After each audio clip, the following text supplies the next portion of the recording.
Welcome back. Yesterday, Governor Quinn said the state has a potential job crisis on its hands, and he said he's going to call a special session in Springfield to try to resolve it. And Comptroller Judy Baar Topinka joins us now. Judy, good to see you. Thanks for coming in. Sure. So what's your thought here? Is it possible we will see a capital project shutdown? It would be horrible if that occurred. Now, having said that, I don't think, and we're going to get a legal opinion on this, I don't think I can legally pay for it in the way that was suggested, which is use the money still coming, still old bill money that we have to use for old bills, because it's not appropriated for the next fiscal year. So they're going to have to go back down. All you really need to do is get the Senate to go down there, approve the very clean, very direct House bill to keep this thing going, and move it on. Otherwise, we lose jobs.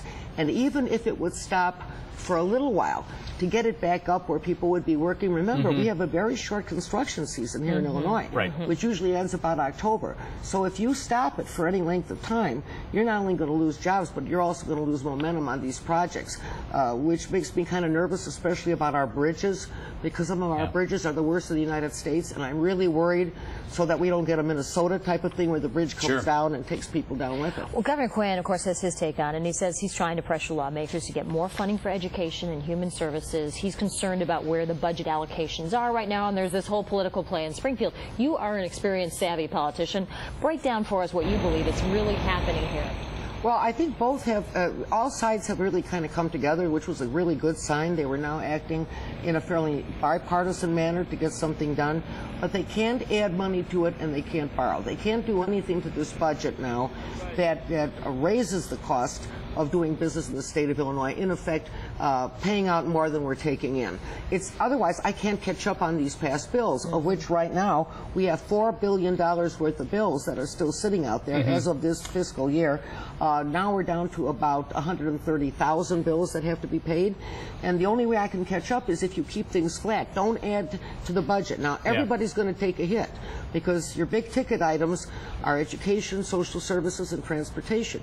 You can nibble at the edges, but that's where it's going to come from if you're going to balance this. Of course, the governor says, okay, the way to do it is you borrow several $1 billion, you pay it off, and you get money back into the economy, inject the economy with some capital, and you're in good shape, and you pay back the loan. You say that's not a good idea. Why? Well, because to use borrowing, as we would use, let's say, for a mortgage or something on a house or a car or something, small, and it's one or two things, but to consistently use borrowing to keep the budget together, it's like using mercenary soldiers for an army. It can't go on indefinitely. It's unsustainable, and it gets me further in the hole. So if you do that, where are we going to get the money to not only pay it back, but now with interest? So you've just made the situation worse. It's not a good idea to do this. It doesn't help the economy, and we're still struggling with the economy. So as long as the economy is going to be tough and our unemployment is going to be exceptionally high, therefore money's not coming into the system, then the spending part's going to have to agree with what's coming in. So what do you see as the real answer here? Make those painful cuts to things like education? Yeah. Well, there's going to be cuts everywhere. There's going to be cuts straight across the board. It's not going to be great. There are ways to try and save money. We're doing it in our office. I think others can do it as well, by consolidating things, by merging things, like we keep pushing to merge the Office of Treasurer and Comptroller, and yet that's stuck in committee. And we know that there's no downside, and we could save $12 million a year, and nobody out there in your viewing audience would be harmed by this at all. Wouldn't feel it at all. So why don't we do these things? You mentioned 130,000 bills. I picture Judy late at night, checkbook out, just writing that. I mean, it's mind-boggling. It's a backlog. The backlog, and there's more coming. We've got about $1 billion still coming, what we refer to as lapse spending. This is the money that still is owed on bills we don't know about. They're first coming in after the budget is set. So that's about $1 billion. We still have corporate income tax over about $750 million, which have to be paid. This is people's money, and they want their money back. Sure they do.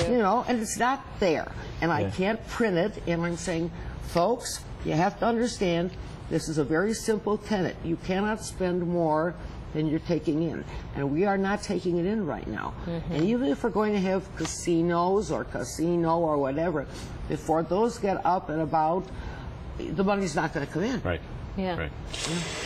Well, thanks for coming on and telling us what the real story is as far as you can see it. So well, we appreciate it's like, it. folks, suck it up. Here it is. Yeah. It's not going to a get pretty any better. picture. Yep. Thanks. Thank you, Judy Baar Topinka. Good to see you.